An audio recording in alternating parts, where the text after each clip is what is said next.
चिताभस्मालेपो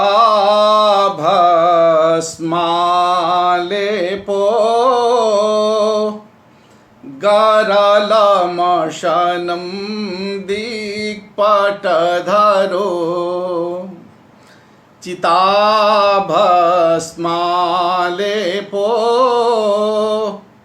गरलमशनं दिक्पटधरो जटाधारी कंठे भुजगपतिहारी पशुपतिः कपाली भूतेशो भजति जगदीशैकपदवीम् भवानी त्वत्पाणे ग्रहण परिपाटी फलमिदम्। आज हम इस मंगलाचरण के पश्चात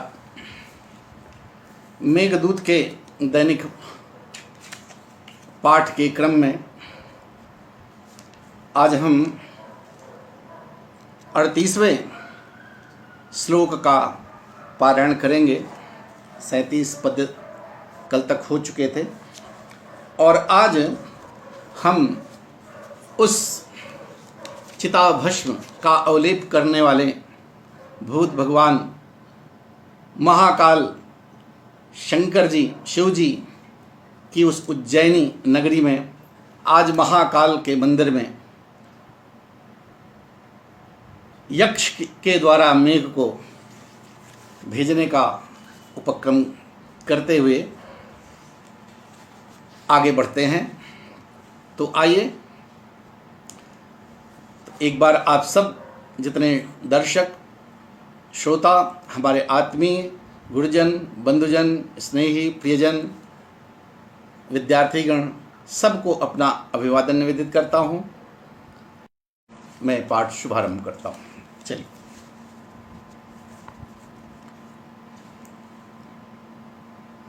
आप्यन्यस्मिन् जलधर महाकालमासाद्य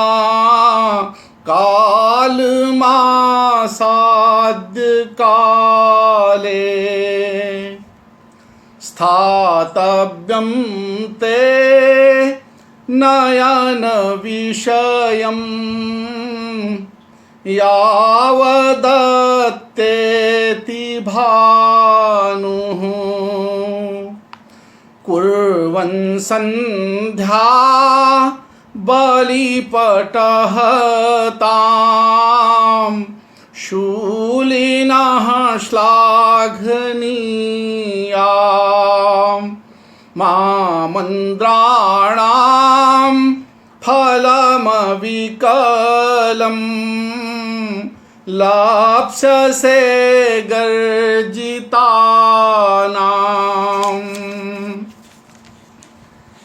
देखिए कि आज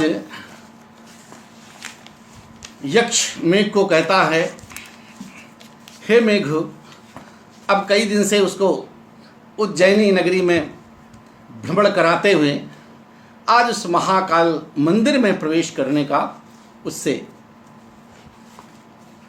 निवेदन करता है। कहता है, हे जलधर, हे मेघ, हे जल को धारण करने वाले मेघ, तुम क्या करना,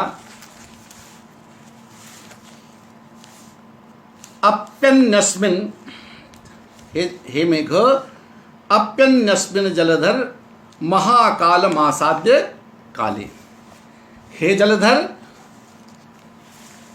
महाकालम अन्यस्मिन् अपि काले आसाद्य ते स्थातव्यम यावत् भानुः नयन विषयम अत्येति। कहा कि हे मेघ, महाकालम, उस महाकाल मंदिर में कहते अन्यस्मिन् अपि काले आसाद्य महाकाल देवस्थान विशेष महाकाल भगवान शिवस्य भगवान महाकाल के मंदिर में प्रवेश करके अन्यस्मिन अपि काले, कहते हैं किसी अन्य समय में अगर पहुंच जाना, पहले से कहते हैं अगर तुम जा रहे हो तो हो सकता है कि तुम थोड़ा दोपहर में पहुंच जाओ या और सुबह पहुंच जाओ या अपराह्न काल में पहुंचो, फिर भी आप जब भी पहुंचो तो प्रतीक्षा करना पड़े तो भी तुम क्या करो, उसको कहते हैं सायंकाल, सायंकाल की प्रतीक्षा जरूर करना। तो अन्यस्मिन अपि काले, किसी और समय में भी, किसी और समय में भी उस महाकाल मंदिर के परिसर में प्रवेश कर चुकने पर, यदि तुम किसी समय प्रातः मध्याह्न के पहले या अपराह्न काल में भी अगर उस महाकाल के मंदिर के आसपास उस परिसर में प्रवेश कर जाते हो तो हे मेघ, उस महाकाल मंदिर में किसी अन्य काल में भी, अन्य समय में भी प्रवेश करने पर, पहुंचने पर, कहना आसाद्यते स्थातव्यम यावत, तुम्हें तब तक वहां रुकना चाहिए, यावत तुमको वहां तब तक प्रतीक्षा करना चाहिए, रुकना चाहिए, यावत भानु नयन विषयम अत्येति, कहते जब तक भानु तुम्हारे नयन से, नेत्रों से ओझल न हो जाए, जब तक सूर्यास्त न हो जाए, जब तक तुम्हारे नेत्रों में सूर्य का प्रकाश दृष्टिपथ रहे, दृष्टिगत हो, और जैसे ही सूर्यास्त हो, सायंकाल का शुभारंभ हो, तो तुम उस समय को प्रतीक्षा करना। तो हे जलधर, महाकाल के उस पवित्र मंदिर में प्रवेश तुम पहले भी, थोड़ा समय से पूर्व भी पहुंचने पर, जब तक सूर्यास्त न हो जाए, जब तक सूर्य की अंतिम किरणें तुम्हारे दृष्टि से ओझल न हो जाएं, तब तक तुम नयन भानु नयन विषयम अस्तेति, जब तक सूर्य तुमको दिखाई पड़े, जब तक तुम्हारे दृष्टिपथ पर रहे, तब तक तुम वहां पर स्थातव्यम, तुमको वहां पर रुकना चाहिए, प्रतीक्षा करना चाहिए। यानी सायंकाल की वहां आरती होती है, तो उसके कहने का तात्पर्य है कि अगर तुम पहले भी पहुंचते हो तो थोड़ा वहां पर प्रतीक्षा करना, जब तक सूर्यास्त नहीं होता है, जब तक सूर्य की किरणें तुमको दिखाई दे, सूर्य भगवान का दर्शन करते रहते हो, तब तक उसके अस्त हो जाने पर ही तुम वहां तक, अस्त होने तक वहां पर रुके रहो, उसके बाद फिर दर्शन की प्रक्रिया बताते हैं। क्योंकि शूलिनः श्लाघनीयाम संध्या बलिपटहताम कुर्वन।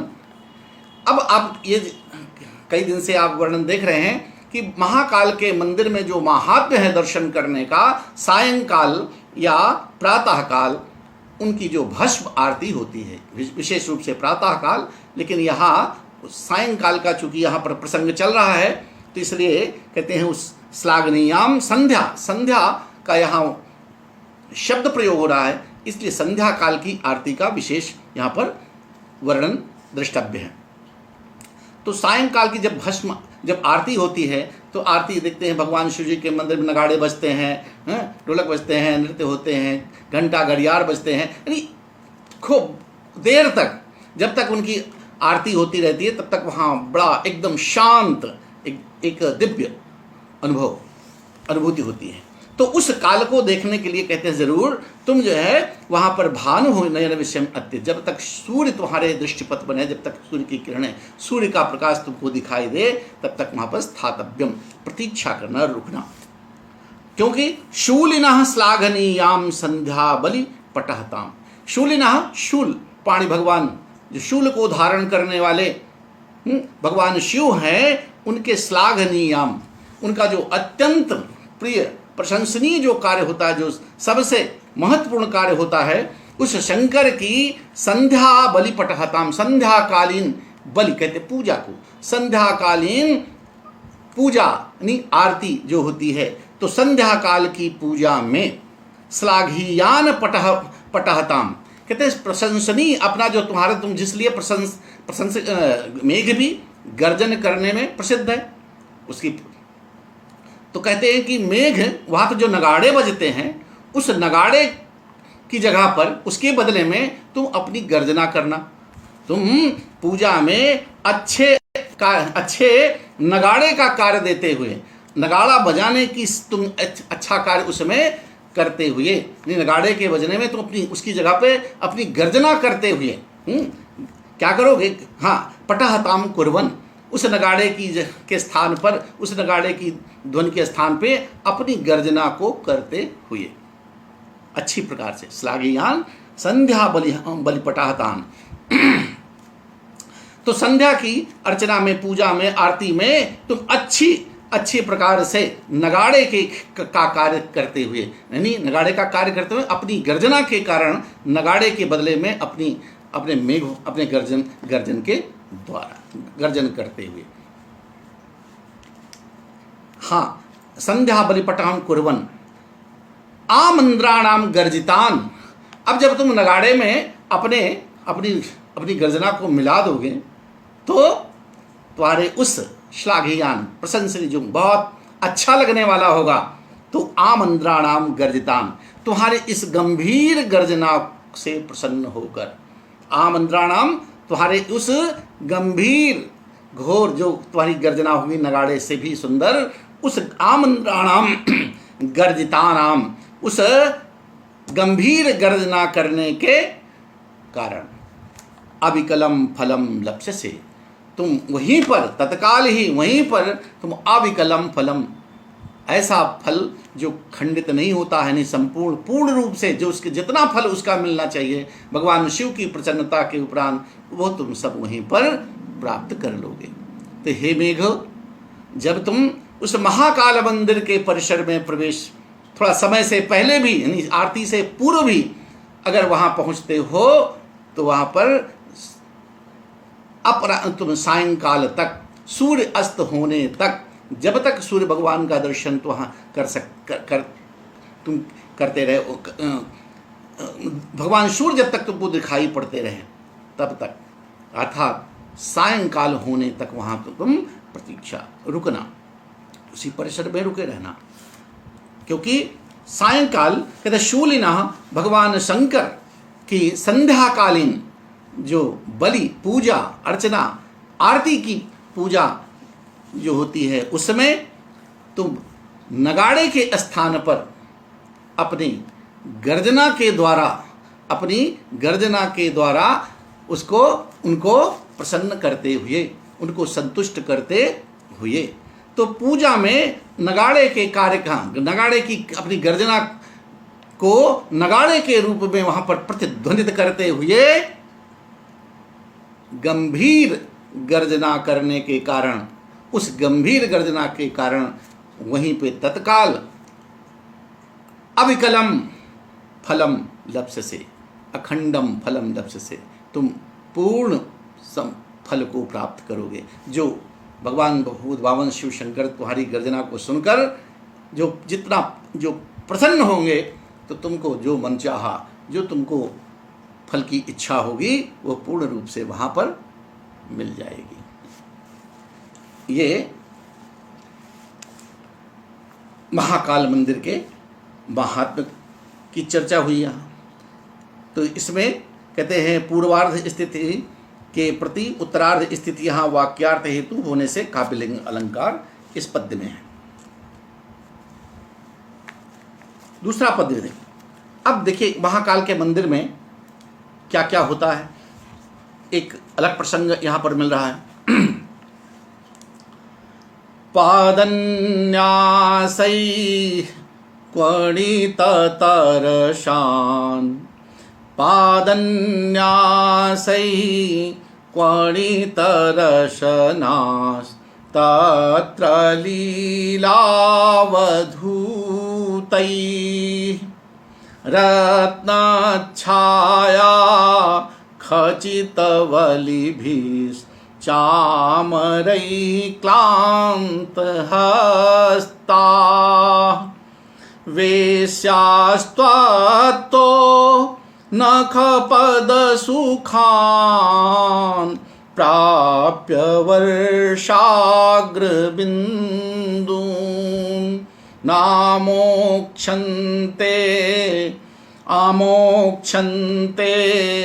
त्वयि मधुकर श्रेणी दीर्घान कटाक्षान। उस मंदिर में भी भगवान कालिदास सबको स्थान देते। भगवान शंकर तो भोले भाले हैं, उनके लिए किसी प्रकार की किसी की मनाही नहीं है। वहाँ जो जिसके द्वारा वो अछूता हो, अस्पृश्य हो, वर्जित हो, वो सब जिसको कोई न अपना रहा हो उसको भगवान शंकर अपनाने वाले होते हैं। तो यहाँ पर एक देखिए उसका भी सामाजिक चित्रण कि वहाँ पर वेश्याएं भी होती हैं। वेश्याएं भी दर्शन कर लिए गए होंगे और जाते हैं भाई, वहाँ कोई रुकावट नहीं है। उस काल में कालिदास के समय में जरूर रही होंगी। तो कहते हैं तत्र, उस महाकाल मंदिर में, वहाँ पर जब तुम आरती में, संध्या काल की आरती में उपस्थित रहना तो वहाँ पर एक दृश्य और भी मिलेगा। क्या? पादन्यासई क्वणित रसनास तत्र लीलावधूतई।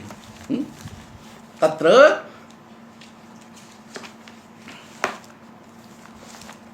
वहाँ पर पादन्यासई, कहते पादस्य न्यास, पैरों की चाल, पैरों की चाल से, पैरों की चाल से, पैरों के रखने से।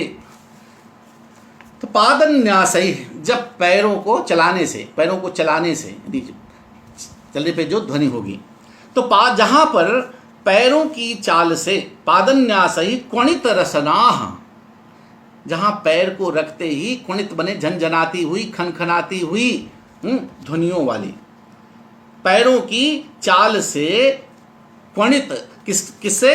क्वणित रसनास, जिसकी रसना, रसना कहते हैं मेखला को, करधनी को, बीच में जो करधनी पहनी गई, तो जब वो पैर चलेंगी तो वो उनकी खनकने की आवाज़ आएगी।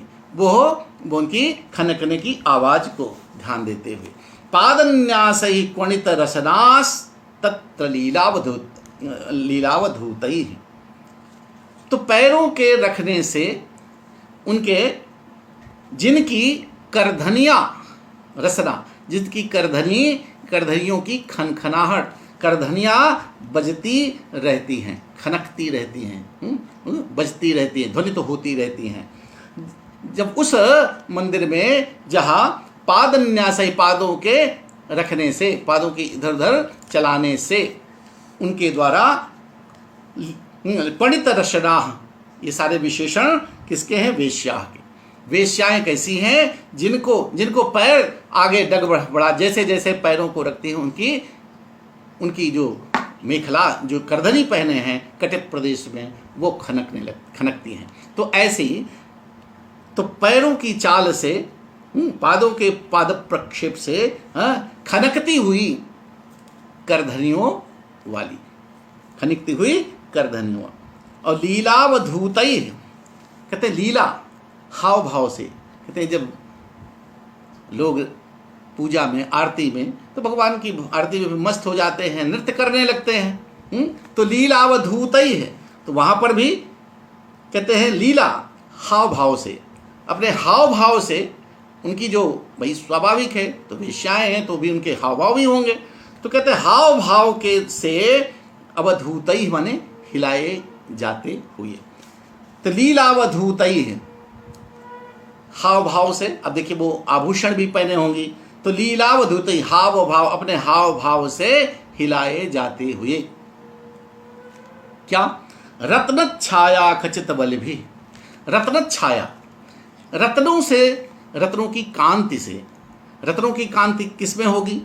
हिलाए, किसको हिला रही हैं? तो कहते हैं रत्न जटित, बढ़िया सुंदर, जो अपने हाथों में कंगन, मड़ियों से, सोने चांद, जो अच्छी मड़ियों से बने हुए जो कंगन हैं, उनको जब हिलाएंगी तो उनकी कांति से विभूषित होते। रत्न छाया खचित वलभिस चामरही क्लांत हस्ता। तो वो क्या कर रही हैं? वेश्याएं भी उस समय चामर, मूर्छल जिसको कहते हैं, वो अपने हाथों से हिलाती रहती हैं। परंपरा रही होगी उस समय कि वो भी वेश्याएं भगवान शंकर की आरती में, पूजा काल में रह करके चामर, जो मूर्छल होता है, वो हिलाने का कार्य किया। जब वो मूर्छल हिलाती हैं तो मूर्छल में जो उसका दंड है, उसको जो वो पकड़ने की जो मुट्ठी दंड है, वो कैसा है? रत्नच्छाया, रत्नच्छाया खचित वलिभिस चामरई। तो रत्नों से जड़े हुए, रत्न अनेक प्रकार के रत्नों से जड़े हुए,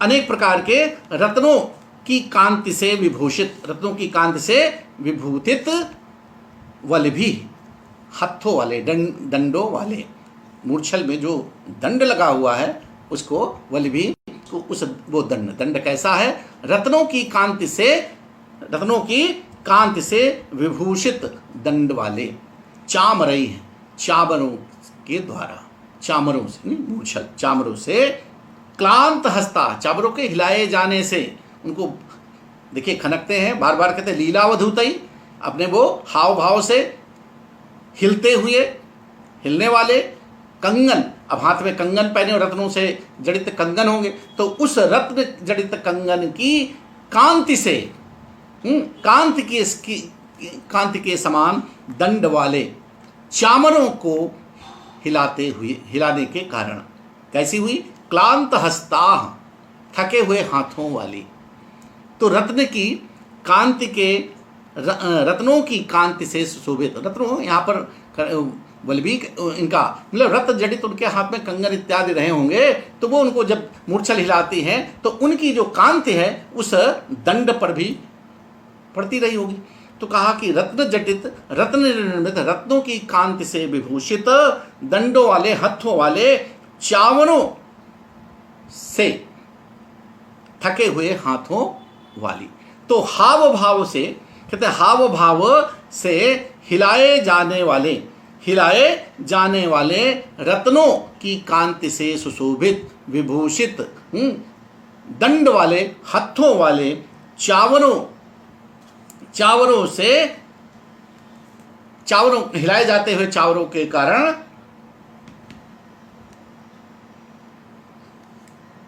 क्लांत हस्ता, थके हुए हाथों वाली, क्लांत हस्ता, थके हुए, जिनके हाथ थक गए हैं, जिनको चावरों को हिलाते हुए हाथ थक गए हैं। तो ऐसी वेश्याओं क्या करना? वेश्या ऐसी, अब ये सारे विशेषण किसके थे? वेश्या कैसी हैं? पादन न्यासई है, जो अपने पैरों की चाल से, जिनके क्वणित रसनाह, जिनकी करधनी ध्वनित हो रही है, वो खनक रही है। लीलावधूतई, और हाव भाव से हिलाए जाते हुए, हाव से हिलाए जाते हुए, क्या? चामरई, उनके कैसा है चामर? रत्न छाया खचित वल्लभी, रत्न जड़ित, रत्न जड़ित, रत्नों से निर्मित हाथों में पहने हुए जो कंगन हैं, उनकी कांति से विभूषित होने वाले हाथों वाले चामरों के कारण थके हुए हाथों वाली, जिनके हाथ उनको चावरों को हिलाते हिलाते थक गए हैं। चावर के जो दंड हैं वो रत्नों की कांति के समान चमकने वाले हैं, विभूषित हैं, और हिलाते हैं अपने, वो हिलाने का भी तरीका है, हिलाते सीधे से, लेकिन वेश्याएं तो अपने हाव भाव को भी दिखाती हैं जिससे लोग आकर्षित हो। चावरों को हिलाते हिलाते, हिलाने डुलाने से इधर उधर जो उनके कलाएं हैं उनके द्वारा उनके हाथ थके, क्लांत हस्ता, थके हुए हाथों वाली वेश्या, वेश्याएं क्या करेगी? नख पदान प्राप्य वर्षाग्र बिंदून, कहते वर्षाग्र बिंदून प्राप्य, कहते वर्षा की नई, वर्षा की चावल हाथ वाली वेश्याएं तुमसे, तत्तः तुमसे, नख पद सुखान प्राप्य, कहते नक्षत, नख नखक्षत के सुखों का अनुभव करने वाली, नखक्षत ये भी काम क्रीड़ा के नक्षत जितने कहते हैं, उस नखों के, नाखून के चुभने से, उनकी खरोच से जो उनको आनंद मिलता है उस प्रकार के सुख को, तो नखों की खरोच से जो उनको सुख की अनुभूति होती है काम क्रीड़ा में, रथ क्रीड़ा में, उस प्रकार के सुख को तुमसे कैसे प्राप्त करते? प्राप्य वर्षाग्रविंदून, कहते तुम्हारी जो वर्षा की बूंदें, पहली पहली जो बारिश होगी, तो वे शायद तुमसे नखक्षतों की इसको सुख देने वाली, नखों की खरोच से जो सुखानुभूति उन्हें होती है, उस प्रकार के सुखों को प्राप्त करने वाली तुम्हारे वर्षा की पहली बूंदों को प्राप्त करके, वर्षाग्र बिंदून प्राप्य, तुम्हारे द्वारा की गई वर्षा की पहली बूंदों को प्राप्त करके क्या करेगी?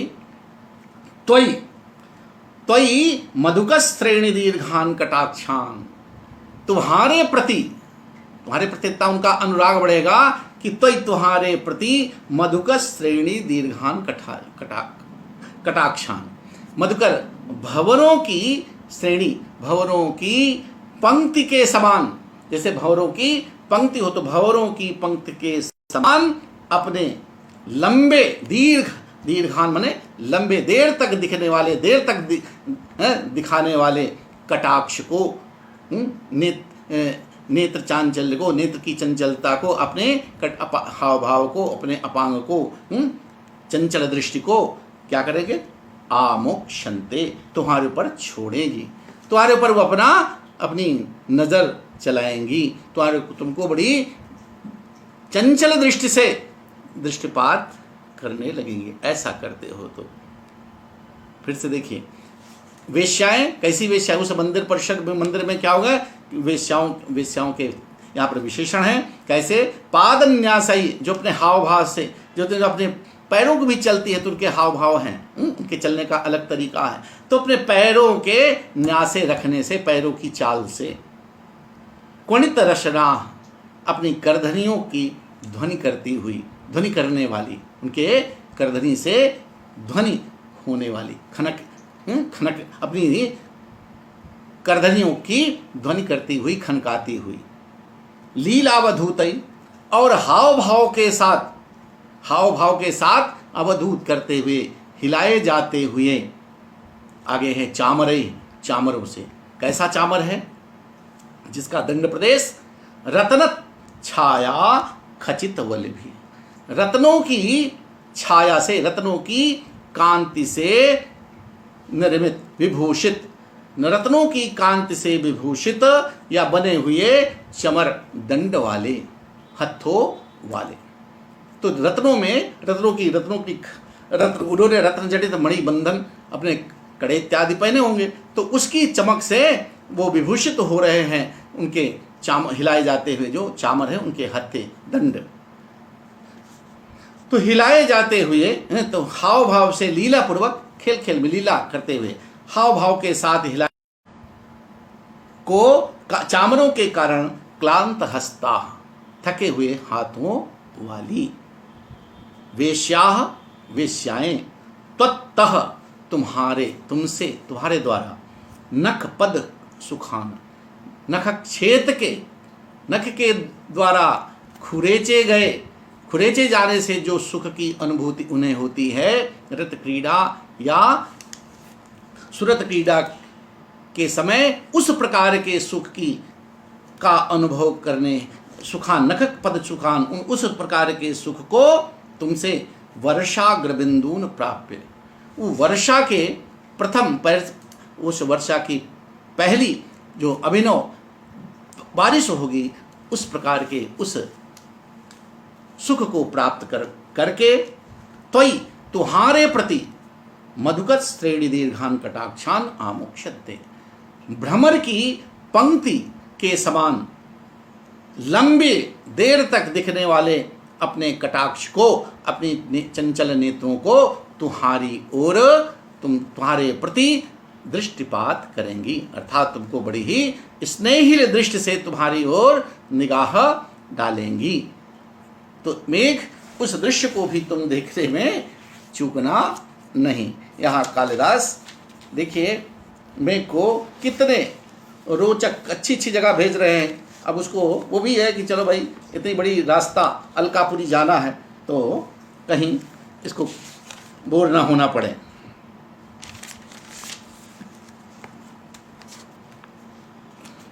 तो यहाँ पर देख रहे हैं कि मधुकर श्रेणी दीर्घान ऐसी है कि भंवरों की पंक्ति के समान, यहाँ पर लुप्त उपमा है अलंकार की दृष्टि से। अब आगे बढ़िए। अब देखिए, शिव, अभी चल रहा है, मंदिर का ही प्रसंग चल रहा है। शिव के तांडव नृत्य का वर्णन होने जा रहा है कि जब शिव तांडव नृत्य करते हैं उस समय तुम्हें क्या करना है। पश्चादुच्चैर्भुजतरुवनं मण्डलेनाभिलीनः सान्ध्यं तेजः प्रतिनवजपा पुष्परक्तं दधानः नृत्यारम्भे हर पशुपते रार्द्रनागाजिनेच्छाम् शान्तोद्वेगस्तिमितनयनं दृष्टभक्तिर्भवान्या। अब यहाँ पर देखिए, कहते भगवान शंकर जी नृत्य करते हैं। नृत्य करते हैं तो कभी उनका पहले भाव क्या है, आप वर्णन क्या हो रहा है इसको समझ ले, तो थोड़ा इसके भाव को समझ लेंगे तब बात समझ में आ जाएगी। भगवान शंकर तांडव जब करते हैं तो तांडव तो उनका बड़ा प्रसिद्ध है, तो उसमें उनके जब तांडव नृत्य प्रारंभ कर रहे हैं तो कहते हैं जपा पुष्प के समान। जपा अड़हुल कोई फूल है लाल रंग का, तो अड़हुल के फूल के समान सायंकालीन कांति को धारण किए हुए। पहले सायंकालीन की धूप कैसे होती है, कपिश्वर्ण, कुछ लाल कुछ पीली। तो कहते पश्चात, इसके पश्चात जब ये देख लेना ये सब हो जाए तो फिर क्या करना, पश्चात इसके बाद में आगे वर्णन करते हैं। पश्चात पशुपति भगवान शिव का, पशुपते भगवान शिव का नृत्यारंभे, नृत्य का आरंभ होने पर, नृत्य तांडव नृत्य होने पर प्रतिनव जपा पुष्प रक्तम दधाना, प्रतिनव जपा पुष्प रक्तम सांध्यम तेजः दधाना। शिव जी के नृत्य आरंभ करने पर अड़हुल जपा के फूल के समान लाल सायंकालीन कांति को धारण किए हुए, सायंकालीन कुछ लाल कुछ पीले कपिश्वर्ण के कांति को धारण किए हुए। और शिव जी कहते हैं उच्चैः भुज तरुवनम मंडलेन अभिलीना, और शिव जी की जो ऊंची भुजाएं हैं उन भुजाओं को ऊपर किए हुए धारण किए, और शिव जी की भुज तरुवनम, भुजारूपी तरु वृक्ष, भुजारूपी वृक्षों के वन में, भुजारूपी वृक्षों के मन में मंडलेन अभिलीना, मंडल मतलब गोला बना करके, गोलाकार मंडलाकार से आवृत्त होकर, अभिलीना माने छा करके, छाकर ऊपर से उसको छाकर। भवान्याः शांतोद्वेग, भवान्याः शांतोद्वेगस्तिम शांतोद्वेगस्तमितनयनं दृष्टभक्तिः त्वं तस्य आर्द्रनागाजी नेच्छाम हर।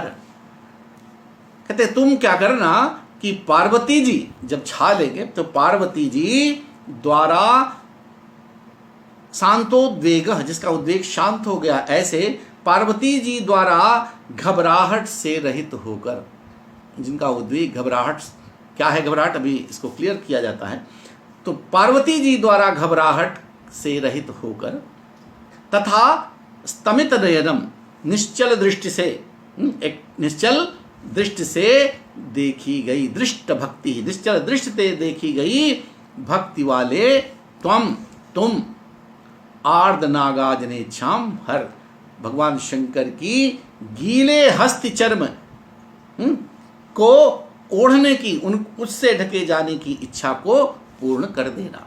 देखिए प्रसंग क्या है, भगवान शंकर जी जब तांडव नृत्य करते हैं तो कहा जाता है कि कभी गज, गज नामक असुर ने देवताओं को बहुत परेशान, मुनियों को परेशान किया, उनको त्रस्त कर दिया। तो भगवान जो है भाग कर कहीं कहाँ, काशी में। तो वे सब जितने देवता थे, ऋषि मुनिगण थे, वो काशी में जाकर कहीं छिप गए। काशी का महात्म्य भी यहाँ थोड़ा मिल रहा है। तो भगवान शिव से जब स्तुति की गई तो भगवान शिव ने उस गजासुर को, गज नामक राक्षस को मार कर उसके रक्त से उसके चर्म को ओढ़ करके तांडव नृत्य किया था। उसका उस काल का वर्णन हो रहा है। तो ये जो ऊपर तो कहते हैं जो पार्वती जी घबरा जाती हैं, पार्वती जी का उद्वेग इसलिए शांत हो गया क्योंकि उसको अब डर नहीं है कि यह किसी देवताओं और असुरों को त्रस्त करने वाला कोई गज है, और उस गज को मार कर उसके रक्त से उसकी चर्म को उसकी चर्म को जो है लाल लाल उसको अपने ऊपर आच्छादन करके तांडव नृत्य करते हैं। ये भाव यहाँ तो भगवान शंकर के लिए प्रसिद्ध है कि जब तांडव नृत्य किए तो वो ऊपर उस गजासुर को मार करके उसके रक्त से उसके चर्म को, रक्त रंजित जो चर्म था उसको अपने उसके द्वारा आच्छादित होकर तांडव नृत्य कर रहे। तो भगवान नृत्य जब यहाँ तांडव नृत्य करने लगेंगे तो हे मेघ तुम उनके ऊपर जब छा जाओगे, जब उनके ऊपर तो मेघ रूप में आओगे, और जब सायंकालीन कहते हैं उसमें जब कपिश्वर्ण की जब उसमें तुम्हारे ये सौंदर्य भी होगा, उसमें सौंदर्य भी होगा। पश्चात उच्च भुज तरुवनम मंडले सांध्यम तेज, सांध्यकालीन जब तेज उसमें तुमको मिल जाएगा और तुम काले काले ऊपर से घिरोगे तो तुम उसे उस गज चर्म से जो आच्छादन भगवान शिव करते हैं वो नहीं करना पड़ेगा। पार्वती जी उसी से घबरा रही थी कि कहीं तांडव ये दृश्य कैसे होगा। तो उस दृश्य को मेघ अपने द्वारा आच्छादित करके पार्वती जी की पीड़ा को, पार्वती जी के दुख को हरण कर लेता।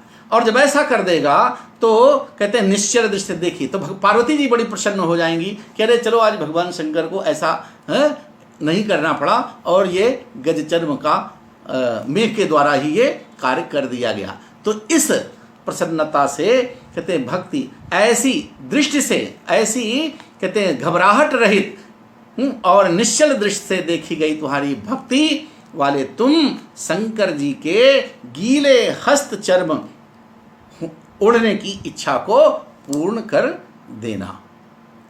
मैं कहता कि ऐसा जब कर दोगे तब पार्वती जी और शंकर जी का पूर्ण प्रसाद पीछे से जैसे है वो भी मिल। तो ऐसा भी तुम ये कार्य वहाँ पे संपन्न करना। फिर से देख लीजिए। पश्चात उच्चैर भुज तरवरु मंडलेना भिलेना, कहते इसके पश्चात तुम पशुपते नृत्यारंभे, पशुपति भगवान शिव के तांडव नृत्य का आरंभ करने पर, उनके द्वारा तांडव नृत्य करने पर प्रति नव जपा पुष्प रक्तम सांध्यम तेज, नए कहते अड़हुल, नए अभिनव खिले हुए अड़हुल जिन जपा के फूल के समान लाल रक्त वर्ण वाले सायंकालीन कांति को, तेज को धारण किए हुए, और शिव जी के भुज तरुवनम मंडलेन अभिलेना, और शिव जी के भुजारूपी वृक्षों के वन में गोला बनाकर, गोलाकार में मंडलाकार से आच्छादित होकर, भवान्याः शांतोद्वेगस्तमित नयनम, भवानी पार्वती जी द्वारा घबराहट से रहित, उद्वेग से रहित और स्तमित नयनम निश्चेष्ट, कहते हैं ऐसे उनको टकटकी लगाकर जिसको देखना, तो निश्चल दृष्टि से देखी गई भक्ति वाले तुम, तुम्हारी भक्ति को देखेंगे, भक्ति को से प्रभावित होगी तो तुम्हारी उस प्रकार की भक्ति को देखकर तुम भगवान शंकर की तस्य भगवान शंकर के आर्द नागा जिनेच्छाम हर। तो ऐसी तो अपने को ऊपर से आच्छादित करके भगवान शंकर की गीले आर्द गीले हस्त चर्म से आच्छादित होने की इच्छा को पूर्ण कर देना।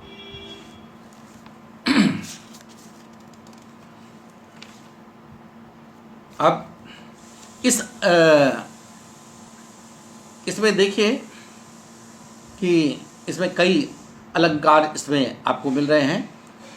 भुज तरु वनम, अब इसमें पद में भुज में भुजारूपी, तरु वृक्ष का आरोप करने से रूपक अलंकार, प्रति नव जपा पुष्प रक्तम पद में नए जपा फूल के समान, यहाँ पर भी लुप्तोपमा है, और संध्या के तेज को मेघ द्वारा धारण करने से असंभवद वस्तु संबंधा निदर्शना अलंकार है। फिर इन तीनों की परस्पर निरपेक्ष स्थिति होने से यहाँ पर संसृष्टि अलंकार की छटा भी दृष्टिगत है। अब रात्रि में अभी उज्जैनी का वर्णन चल रहा है। मंदिर में दर्शन हुआ, वहाँ की शोभा देख करके अब बाहर आओ। संध्या हो गई, सायंकाल हो गई, तो रात हो गई। अब तो रात्रि को भी तुम बेकार मत जाने देना। तो रात्रि में भी जब तुम वहाँ मंदिर से बाहर निकलना तो भी देखो दूसरा दृश्य कहते हैं बिजली की अभिसारिकाओं का वर्णन। उज्जैन में अभिसारिकाओं का भी दृश्य यहाँ पर देखिए। गच्छन्ति नाम रमण वसतिम योषितां तत्र नक्तं रुद्धालोके नरपतिपथे सूचिभेद्यैस्तमोभिः सौदामन्या कनकनिकषस्निग्धया दर्शयोर्वीं तोयोत्सर्गस्तनितमुखरो मास्म भूर्विक्लवास्ता।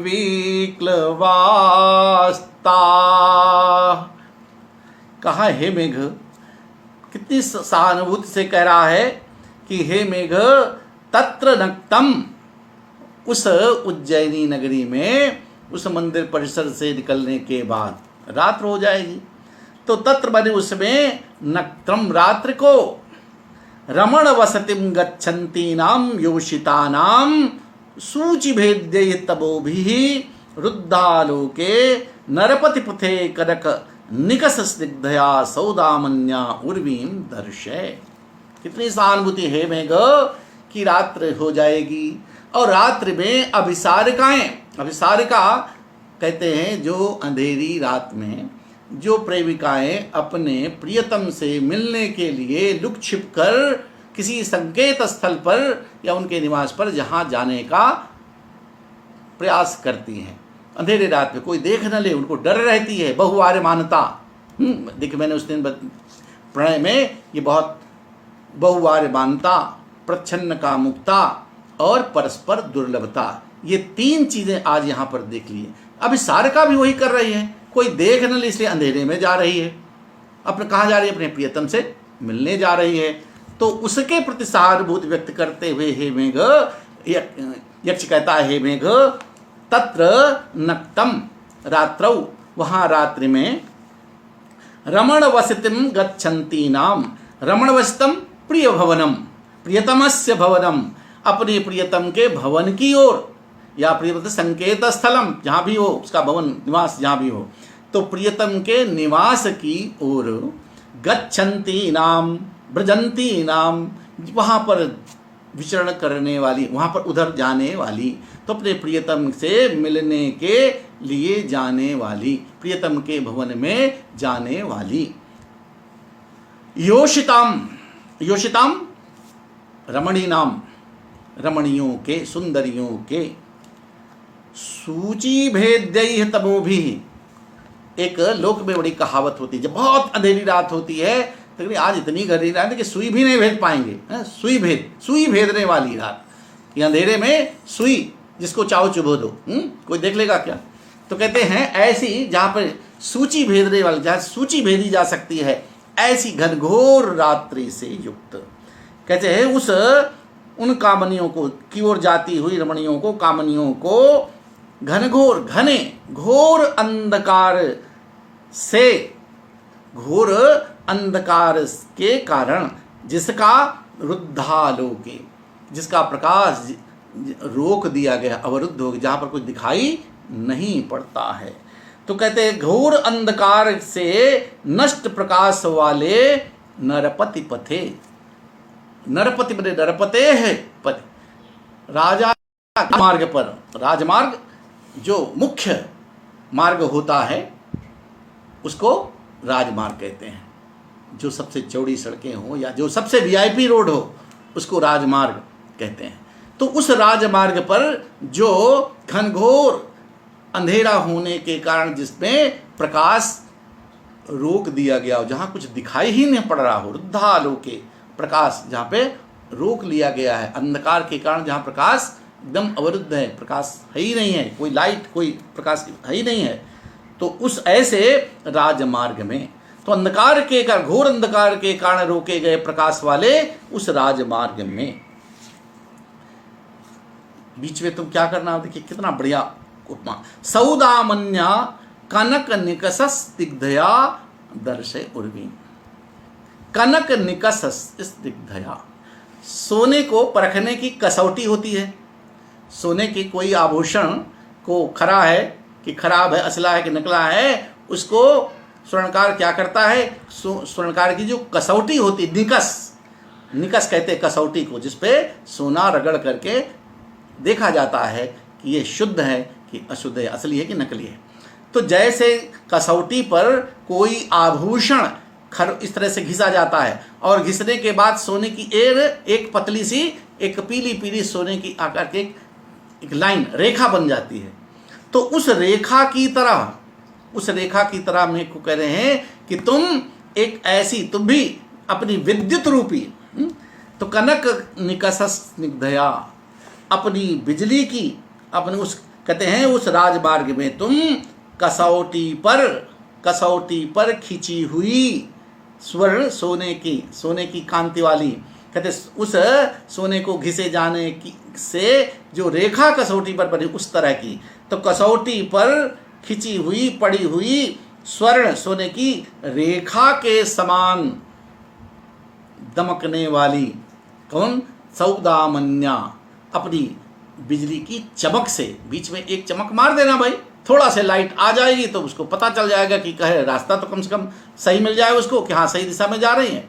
तो ऐसा करना कि उस सोने की कसौटी पर सोने के खरोच से, सोने के खींचे जाने से, सोने के घिसे जाने से एक पतली रेखा के समान, स्वर्ण रेखा के समान दमकने वाली, चमकने वाली बिजली से, सौदामन्या अपनी बिजली की चमक से क्या करना, उर्वीम दर्शय, उर्वीम मार्गम दर्शय, उस अपने मार्ग को दिखा देना, उस अभिसारिका को अपनी बिजली की एक चमक, और वो चमक कैसी है, कनक निकस स्निग्धया, कसौटी पर रगड़े गए, खरोचे गए सोने की रेखा के, लकीर के समान उस अपनी बिजली की एक पतली, एक चमचमाती, कहते हैं उस चमक को, बिजली को चमकाकर उर्वीम दर्शय, उसके मार्ग को दिखा देना। जब ऐसा इतना कर देना, फिर अंत में क्या करना, तोयोत्सर्गस तरित बुखरो, कहीं ऐसा मत का अपने तोयोत्सर्गा, अरे पानी मत बरसना, हे मेघ तुम तोय का, अपने जल का वर्षण मत करना, बारिश मत करना, और स्तनित बुखरा, और गर्जन भी मत करना। तुम जो है कहीं उस समय बिजली ऐसा गर्जन, देखिए प्रायः होता क्या है कि जब बिजली तभी चमकती है जब खूब गर्जना होती है, बारिश होने वाली होती है, मेघाच्छादित होते हैं। तो यहाँ पर उसको थोड़ा सावधान करते हुए कि तुम चमक तो लाना, बिजली तो अपनी चमका देना, उसको मार्ग मिल जाएगा देखने के लिए, लेकिन तुम तोयस्त उत्सर्ग, अपनी जल को मत छोड़ना, यानी जलवृष्टि मत करना, बारिश मत करना, और न स्तनित मुखरा, और तुम अपनी गर्जना से आवाज़ भी मत करना, अपनी गर्जना भी मत करना, गर्जना भी नहीं। माँ भू तोयोत्सर्ग स्तनित मुखरो मास्प भू, तो मत करना, माँ भू ऐसा मत करना। क्यों? ताह भू विक्लवास ताह, क्यों? ताह अभिसारिका, वे जो अभिसारिकाएं होती हैं बड़ी, वो भयभीत रहने वाली होती हैं, बड़ी डरपोक होती हैं, वो बहुत जल्दी ही स्त्रियां घबरा जाती हैं, डर जाती हैं। वो तो एक तो ऐसे चोरी चोरी जा रही है, भाई चोरी ही तो चोरी होती है, और चोरी चोर का जी जो है धक्क से होता है। अगर कोई खटक कोई उसको हो, ये हो जाए कि अरे कोई हमको देख नहीं रहा है, कोई देख तो नहीं रहा है, तो उनके मन में बराबर ये चलता रहता है कहीं कोई देखने न पाए, तो कहीं ऐसा, तो ऐसे जो है ताह, वे जो इस प्रकार की बालाएं होती हैं, रमणियाँ होती हैं, ताह विक्लवा, वो तो स्वभावतः विक्लव होती है, व्याकुल, वो तो जो है घबराई हुई होती हैं, वो डरपोक होती है, भयभीत रहने वाली होती हैं। तो ये ध्यान रखना। हे मेघ गच्छन्ति नाम रमण वसतिम योषताम तत्र, तत्र बने उस रात्रि में, तत्र दत्तम, उस मंदिर के परिषद के जाने के बाद बाहर निकलने पर रात्रि हो चुकी होगी, तो तत्र नक्तम, उस उज्जैनी में रात्रि में, रमण वसितम, अपने प्रियतम से रमण हेतु, उनसे मिलने के लिए, उनसे अपना रमण करने के लिए, रमण वसतिम, अपने प्रियतम के वसतिम माने निवास पे, संकेत स्थल को, जो भी उसका बसने का स्थान हो, वहाँ पर योषिताम, गच्छन्ति नाम योषिताम, जाती हुई योषितियों के, स्त्रियों के, रमणियों के, सूचि भेद्यई तमो भी, कहते घनघोर, सूचि भेद घोर अंधकार के कारण अवरुद्ध किए गए प्रकाश वाले, जिसकी घोर अंधकार के कारण जहाँ प्रकाश दिखाई भी नहीं है, जहाँ थोड़ी भी रोशनी नहीं है, ऐसे नरपति पथे, ऐसे राजमार्ग में, ऐसे राजमार्ग पर ऐसी जाती हुई रमणियों को क्या करना? सौदामन्या कनक, तो कनक नक्सर सोने की, सोने को घिसे जाने वाली निकस, कसौटी, कसौटी पर सोने के घिसे जाने से उसकी खरोच से जो रेखा दिखाई दे, उस प्रकार की पतली हल्की सी अपनी विद्युत की, अपने दमक चमकने वाली बिजली से, चमकने वाली बिजली से उर्वीम दर्शय, उसके मार्ग को प्रकाशित कर देना, उसके मार्ग को दिखाना। अगर तो भाई थोड़ा से प्रकाश पा जाएगी तो उसको ये है कि हाँ मैं, मेरा मार्ग कहीं भटक नहीं रहे, ऐसे मार्ग को दिखा देना। और क्या करना? तो यो सरगस तनित पकड़ो मास माँ भू हो, और तुम अपनी उस समय बारिश बिल्कुल मत करना। तो अपने जल का उत्सर्ग मत छोड़ने, वर्षा मत करना। स्तनित मुखरो माँ, और गर्जना भी मत करना। स्तनित मुखरा, अपनी गर्जना भी उस समय मत करना, क्योंकि ताह विक्लवा, इस प्रकार की जो अपशारिकाएँ होती हैं, स्त्रियाँ होती हैं, वो स्वभावतः बड़ी भयभीत रहने वाली होती हैं, डरपोक होती हैं, सीधे सीधे उनको लोक भाषा में कहे तो इस प्रकार कालिदास की जो देखिए मेघदूत में जो योजना है, उस प्रकार से मार्ग जाते हुए रात्र में निवास करने की उनको। अब आगे एक वर्णन और इसका है। अब यहाँ पर देखिए, कनक निकस स्निग्धया, सोने की निकस के समान, इस पद में लुप्त उपमा है, उपमा है, यहाँ कोई वाचक है नहीं। और मुखरत्व तो यहाँ पर जो है का निषेध के प्रति विक्लवास्ता, इस वाक्यार्थ की हेतुता होने से वाक्यार्थ हेतु काव्य लिंग अलंकार है। कि इन दोनों अलंकारों के कारण इसमें संसृष्टि अलंकार भी है।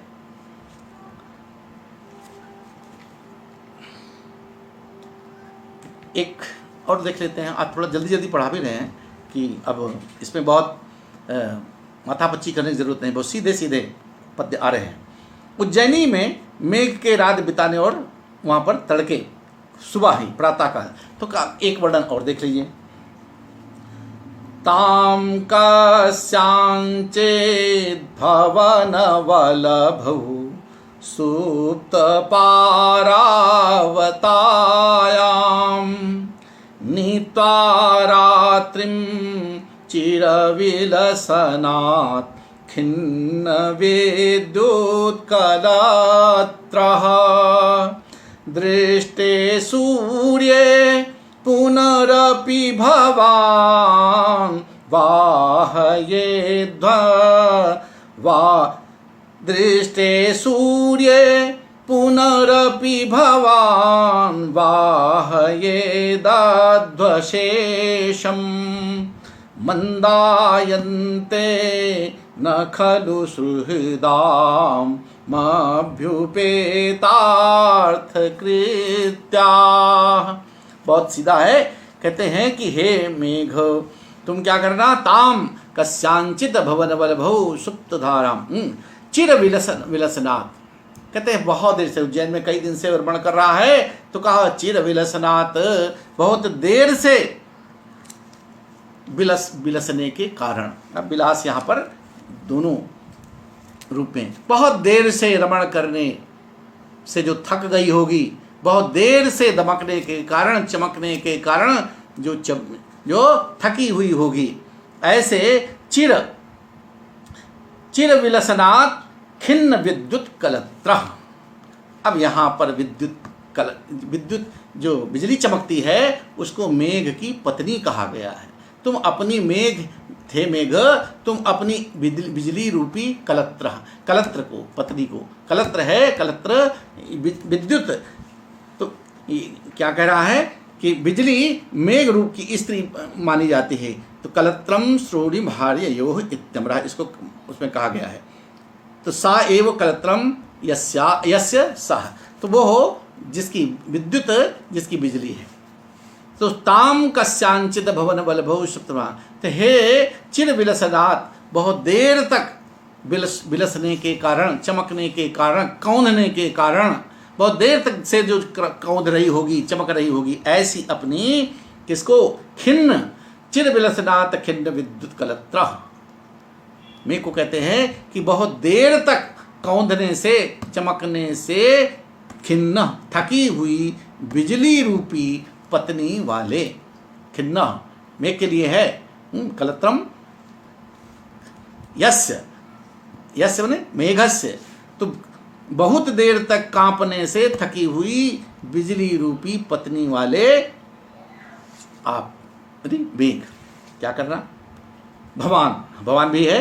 ताम कस्यांचित भवन वल्लभौ सुप्त पारावताम नीत्वा रात्रिम, आगे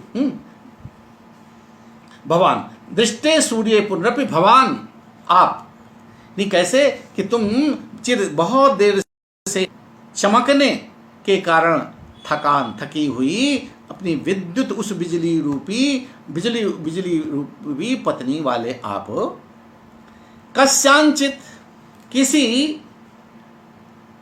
कस्यांचित भवान सुप्त पारावताम कस्यांचित भवन वल्लभौ, किसी भवन की, वल्लभौ, वल्लभ कहते हैं छज्जे को, छत पर, किसी भवन की छत पर, छत ही बढ़िया रहेगा, रात्र में किसी भवन के, वल्लभौ बने छत पर, किसी भवन की छत पर, छज्जे पर, जहां सुप्त पारावतायाम, ऐसी छत पर जहां पर पारावत कहते कबूतर, जहां कबूतर सो रहे होंगे, जिन छतों पर कबूतर रात्र में वो भी निश्चिंत होकर सो रहे होंगे, तो वहां पर कहते रात्रिम नीत्वा, उस रात्र को व्यतीत करके, उस वहां पे रात्रिम नीत्वा, ताम रात्रिम नीत्वा, उस रात्र को वहां पर उस भवन में व्यतीत करके।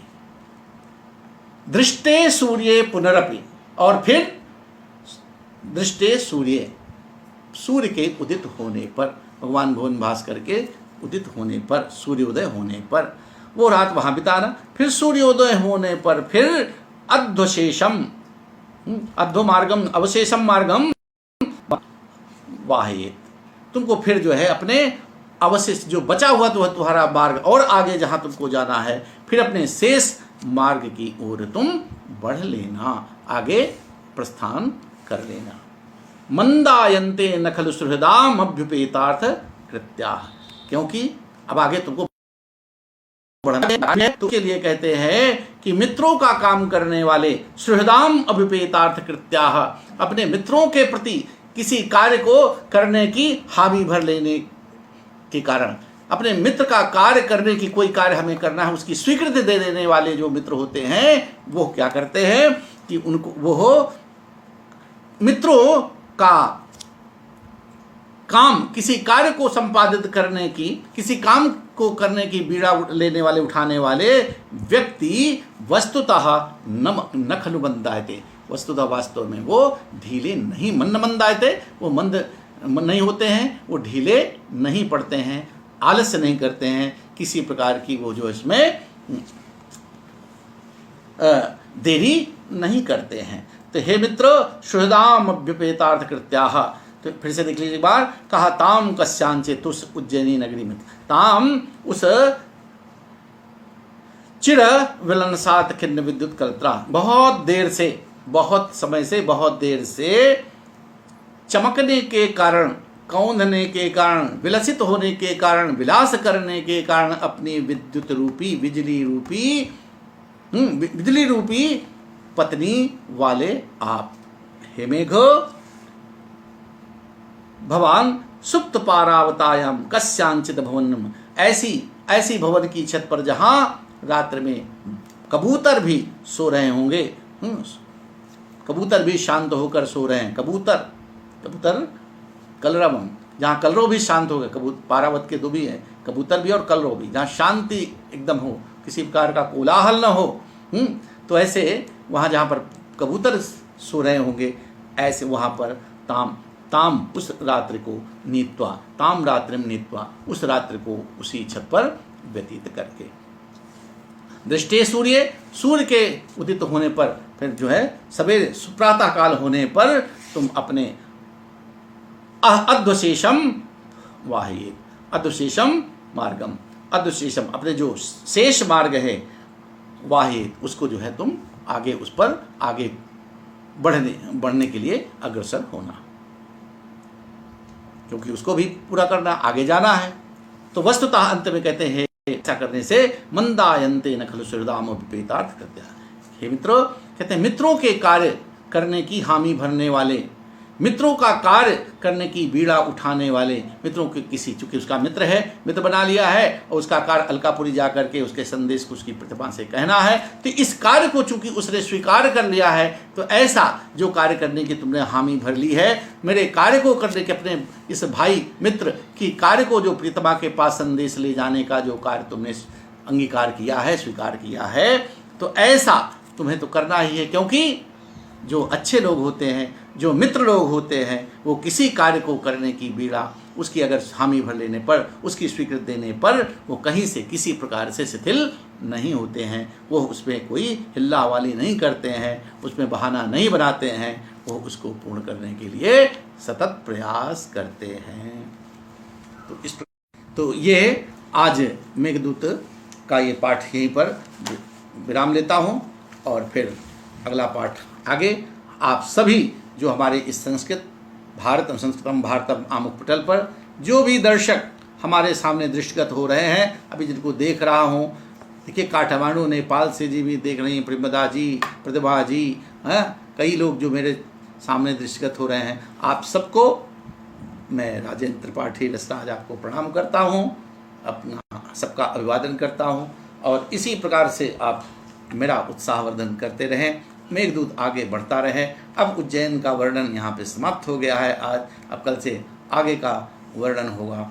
और सब एक बार पुनः संस्कृतम भारतम प्रोफेसर मदन मोहन झा जी के प्रति अपना प्रणाम निवेदित कर मैं आज का पाठ यहीं पर मैं समाप्त करता हूँ, विराम देता हूँ। बहुत बहुत आभार, धन्यवाद।